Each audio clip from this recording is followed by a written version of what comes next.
gentlemen, the Gouche.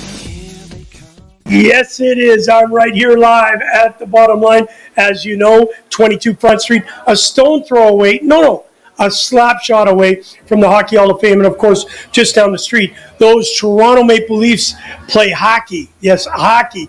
But I'm going to be talking to a good friend of mine, Punchy Green, Cam Green, of course. We're going to be talking a little bit about New Zealand ice hockey. I know he's not a Toronto Maple Leaf fan, but he's brought a buddy that is. We'll talk a little bit about what his thoughts are. And, of course, my buddy Greener, you know what? He's a St. Louis Blues fan. Hey, this has been brought to you by the good people at the Hockey News and, of course, those people at the bottom line right here, Wayne Cowley. Listen, there's been so much going on. Draft, free agency, Rogers going down, 2 days of nothing for the Gouche. I couldn't email, I couldn't text, I couldn't call. So I'm going to be the voice of reason here. And I'll tell you what, when I get a chance to talk to this guy, it's all about hockey. Ladies and gentlemen, boys and girls, put it together for Punchy. What's going on, bud? It's good to see you, Gouche. It's pretty nice to be in the studio. Well, it's fantastic. A little honored. You know, we're going to move you over just a little bit. I think I got you too far away. Got to get closer. Love you. Well, so it's the first time you've actually been to the studio, so thank you. Quite a little setup you got here. Well, thank you very much. You do a great job yourself down in Auckland, New Zealand. Listen, for people that don't know, Punchy is the man. Cam is the greatest when it comes to making senior men, or let's call it beer league. What do you want to call it? I would say it's fun. I would say it's fun.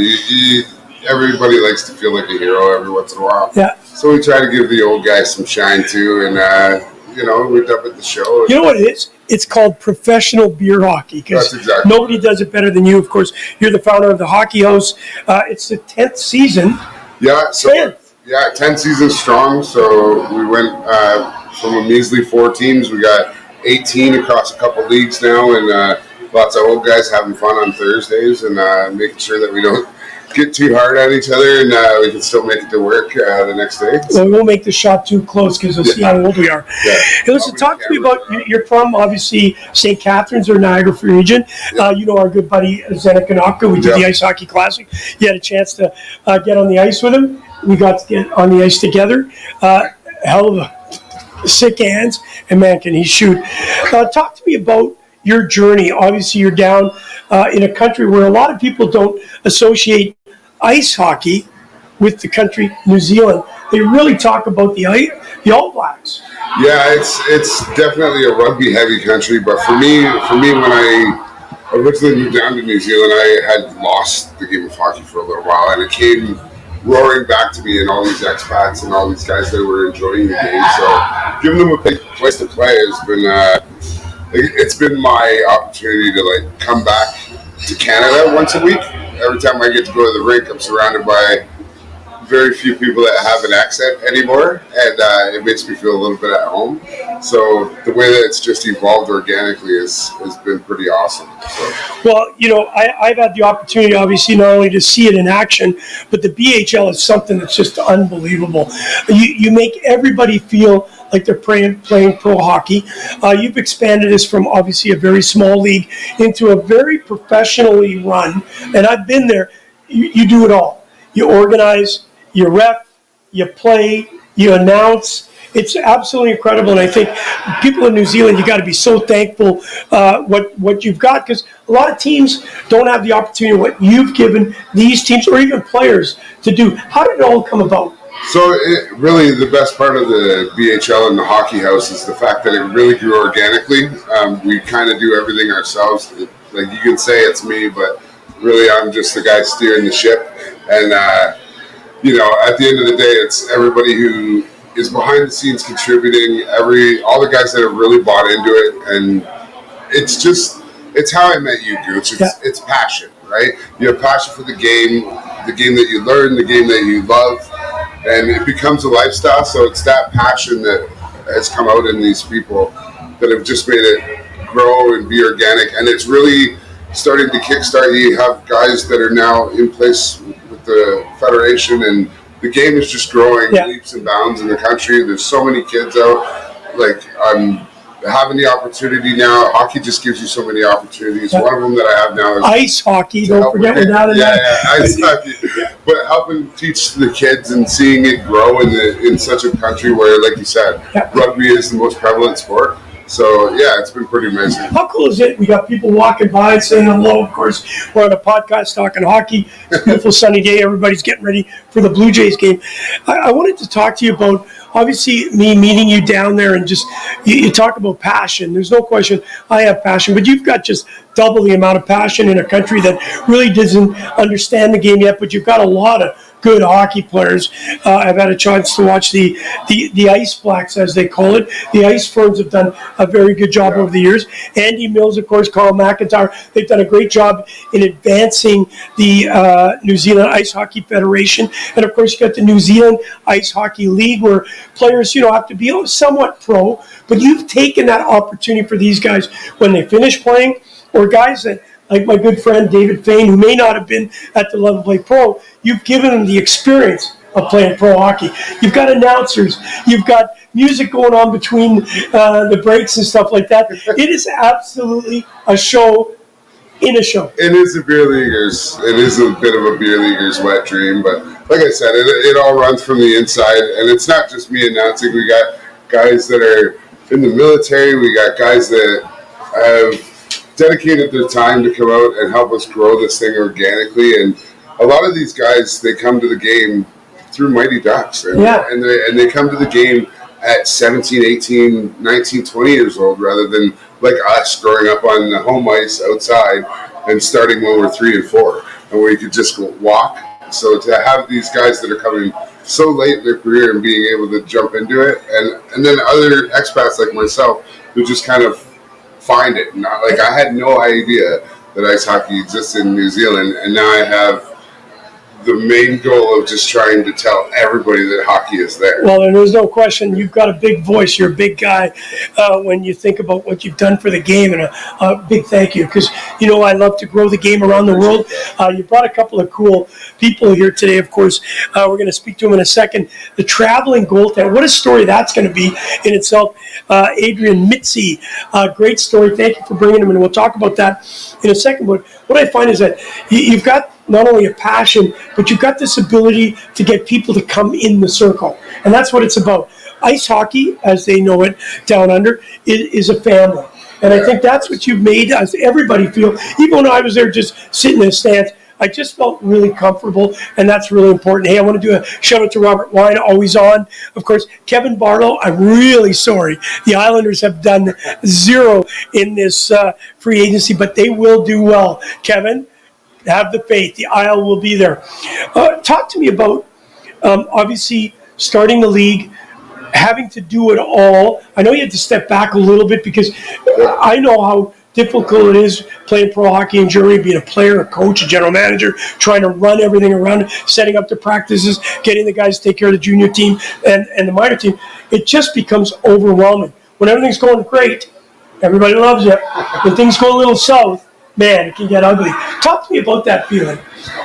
About when it gets ugly, I feel pretty fortunate that we've gotten to this point here where, like I said, we're going on 10 years and we've done nothing but expand leaps and bounds and really try to get the game onto everybody's lips in the country, no matter which way we can do it. So like you mentioned before, the NZIHL, a lot of the coverage and stuff that they've done in recent years, a lot of the guys that have came from the hockey house have been put into positions of cameramen and just trying to help the game grow within the country. And then for us, when you see other rinks having tournaments, we want to bring our teams down there to help support and keep it to grow there. With the Hockey House Incorporated now, we've started kids programs. Yep. We're going into school and we're teaching gym class, and a lot of the game of rugby and soccer are so big in New Zealand, so prevalent, because you can just play them with having simple cleats. Yeah. So we've tried to pare it right down where we'll come in, we'll give you the sticks, we'll give you the balls. All you need is a pair of shoes, and you can learn how to stick handle and how to shoot. Fall in love with the game, like give them a grassroots spot to start, and just kind of let everything evolve from there, and eventually, get to help other people like like with your cause, when you bring it over and you do the USA Canada game, like us as a hockey house, we just want to jump in and help you, whether it's selling tickets or merchandise or helping you build the rink or whatever it is that we could possibly do. Don't bring up Wellington, for God's sakes. That's but it speaks to what you said about the game of hockey just being a family, and it really is. It stretches all corners of the earth. Like even this evening, like there's guys that we've met around the way that are now inducting people into a beer league hockey hall. We're going to get into that in a second because I want to talk about that. And of course, we're going to talk to the traveling goaltender, Adrian, in a second. But what's really cool is about hockey as a family, and nobody bigger than the Hay family in New Zealand ice hockey. Obviously, Grant and Elizabeth have done a great job. They've had everybody go through the league, and I now hear you're coaching one of the young grandsons from Grant Hay. That's got to be pretty exciting. Shout out to Cruzy. He's a good little player. Yeah, he is. He's definitely putting in his hard yards. He's getting some good pucks on net. He's getting pucks in deep. He's doing a heck of a job. Oh my God! He sounds like he's a journalist on one of the ESPN TSA. Pucks in deep.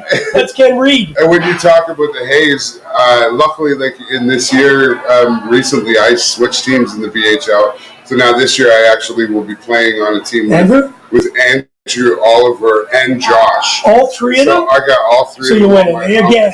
So going to win it again with the Hay family. We're going to try. We didn't get it done last year. But hey, listen, obviously you're here for a very important event. It's called the Beer League Hall of Fame. I know you brought one of the Hall of Famers. I know have you gone in or you're going in? I was lucky enough to get inducted in 2020 while I was on tour in Australia with the Gouche. So this is the first, I believe it's the first official party for inductions, basically because of the pandemic. Right. And it just so happens that I'm in town with my family. I get a chance to catch up with you. I get a chance to catch up with these guys like Chippy Dubois. How great is that? One, a couple great guys from right here in Toronto. And it's a pretty cool thing that they recognize not only the guys that are in the big leagues making the big bucks in the show, but guys like that play in the hockey house that are just your average day Joe that is working a 9 to 5 and just enjoys the game as much as you guys and lives it off the passion. Well, there's nothing better than that, playing beer league hockey and getting inducted to a Hockey Hall of Fame. Listen, check it out. I will put this up later. BLHHOF.com. You can go and find out all about it, and I'll tell you what, we're so lucky to have you. So what's going on tonight? So I know Adrian's going to come up here and talk about the traveling goalie. You've met him through all your travels, of course.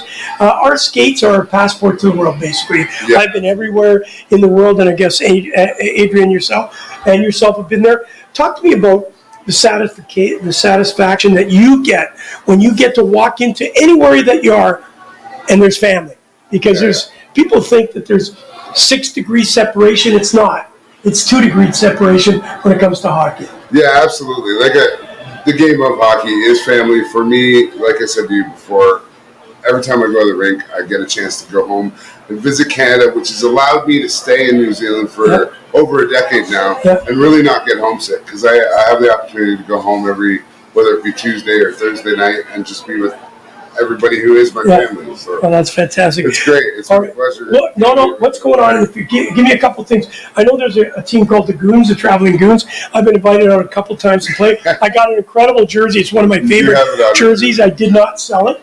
I kept it because I did a big use. It's reversible.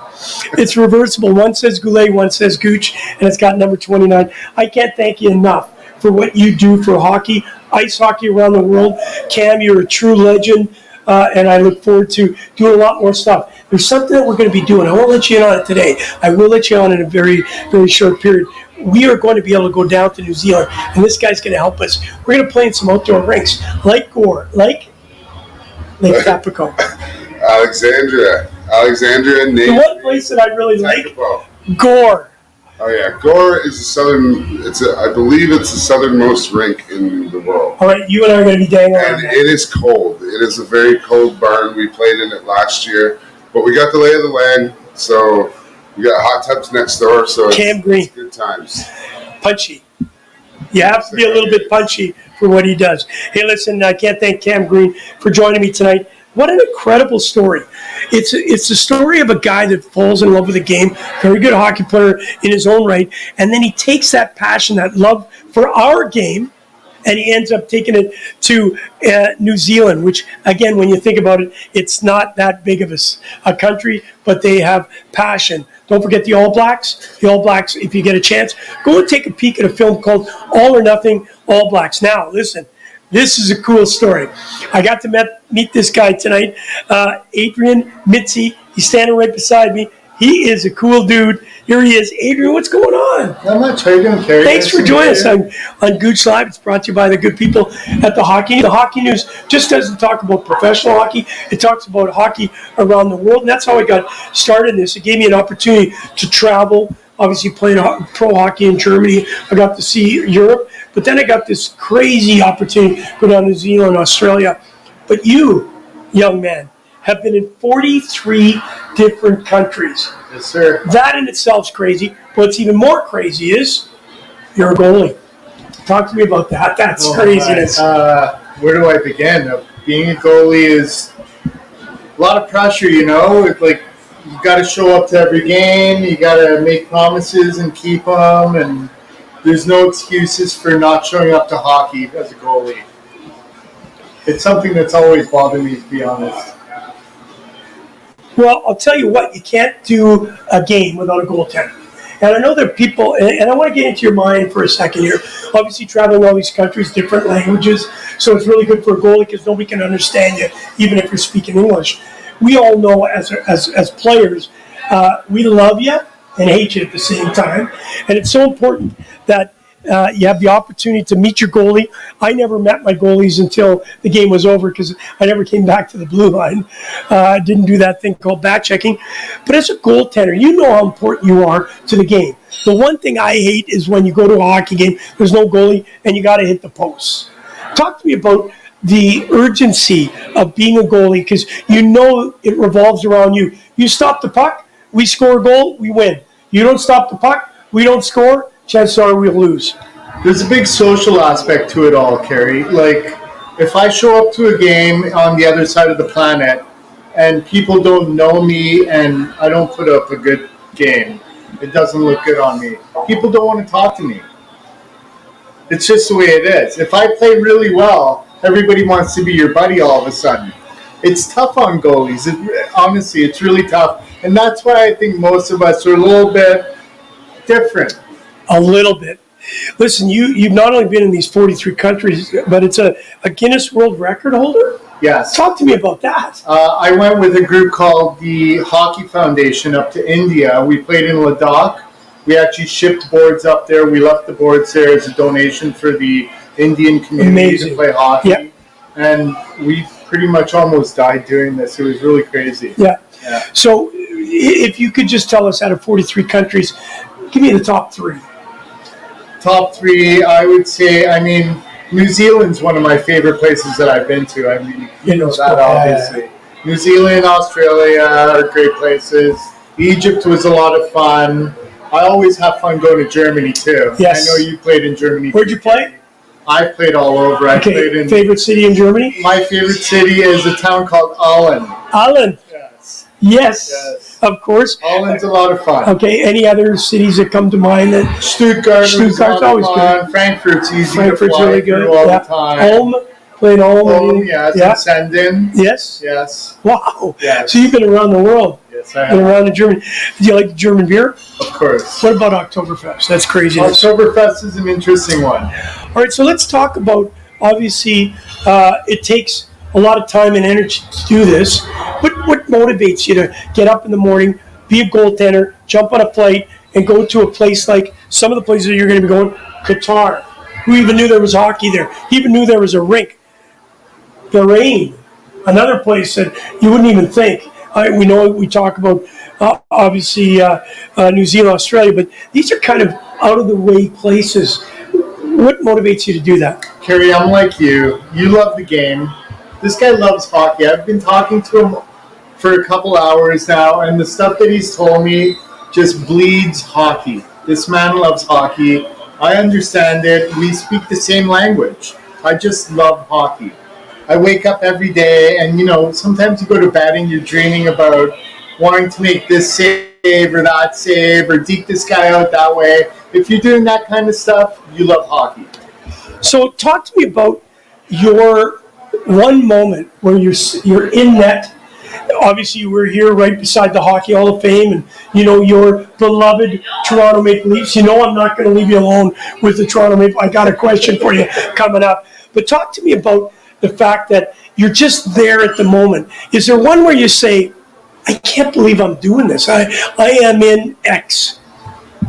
I would say that moment was in Cortina d'Ampezzo in Italy. Hello. Yeah, where there was an Olympics there in the 60s or something. No idea.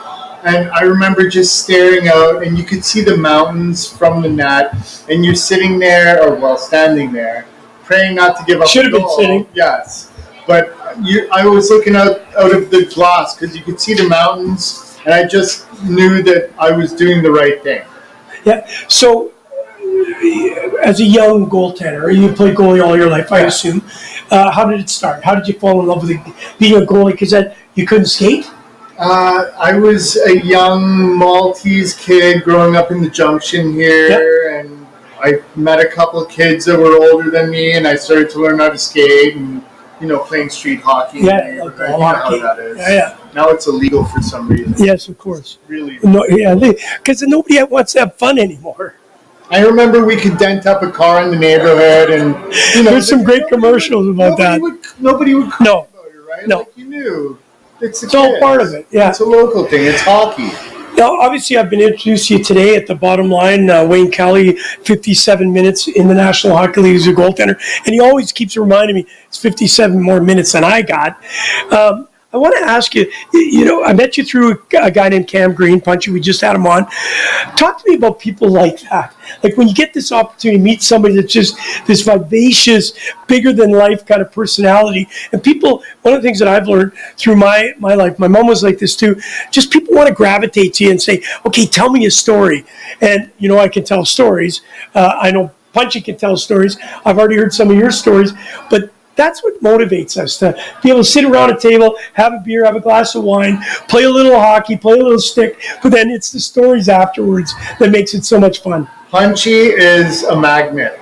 He's a magnet for people that love hockey. Yeah. If you love hockey, you end up talking to this guy, and you just fall in love with him. He's a great guy. Just like meeting you today has been like, I know that you love hockey, and it's something we could talk about, we could get along about. Yeah.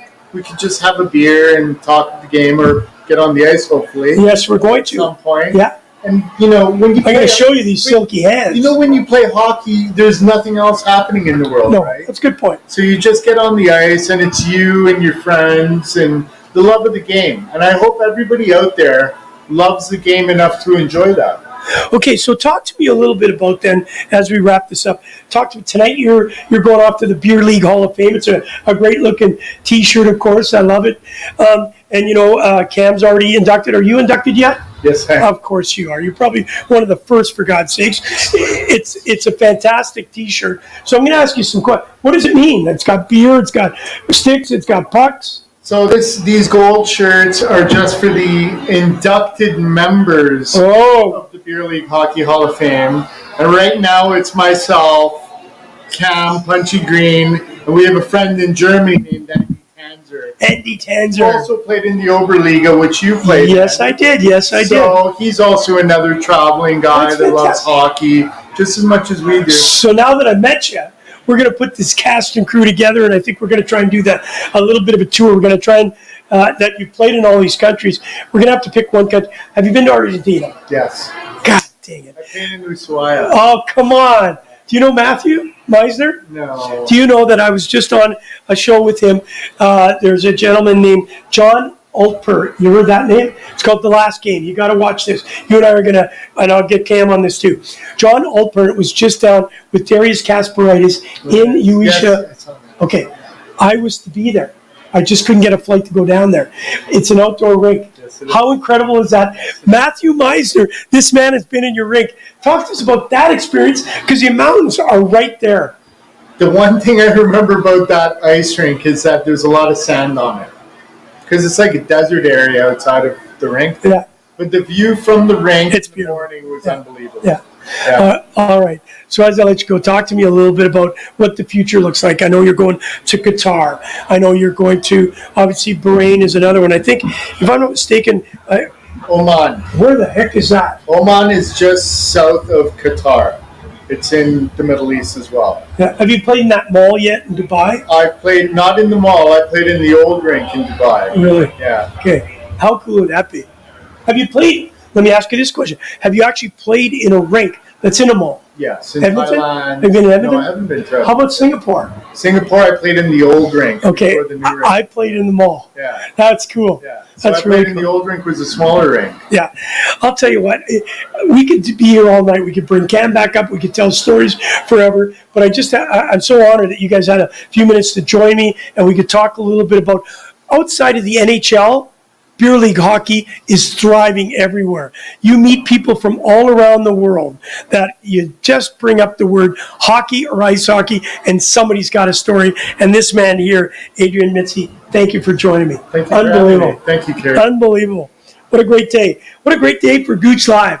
Not only did I have an opportunity to meet two legends, but I'm going to have the opportunity to travel with these guys, and we're going to be able to talk about hockey all throughout. These two young men have been to the same cities I've been in. Adelaide, of course, Glen Fole, doing a big shout out to you. We're going to be doing a lot of things coming up in 2022, 2023. We hope this COVID situation is behind us so that we can bring you hockey around the world. In October, we are planning to come to Brisbane, Auckland, New Zealand, of course, Auckland and Wellington, and in Australia, we're going to be in Brisbane, Adelaide, Melbourne, and Sydney. So we'll check it out. Check out stopconcussions.com. Click on the events, and you'll see all that great work. Listen, I want to thank Punchy Green, obviously from BHL, for joining me tonight, and of course the traveling goaltender. I've never heard that before, but I get a chance to get on the ice to him. I'm going to show him my one move I got. It's a backhand top shelf. I know he can't stop it. Adrian Mitzi,